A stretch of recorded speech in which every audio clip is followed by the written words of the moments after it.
कराची के इलाके औरंगी टाउन में 3 बहनों ने तेजाब पी लिया। मुतासर खवातीन को जिला अस्पताल मुंतकिल कर दिया गया।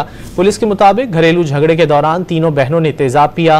वाक़े की मजीद तहकीकात जारी है। कराची के इलाके औरंगी टाउन में 3 बहनों ने तेजाब पी लिया। मुतासर खवातीन को जिला अस्पताल मुंतकिल कर दिया गया।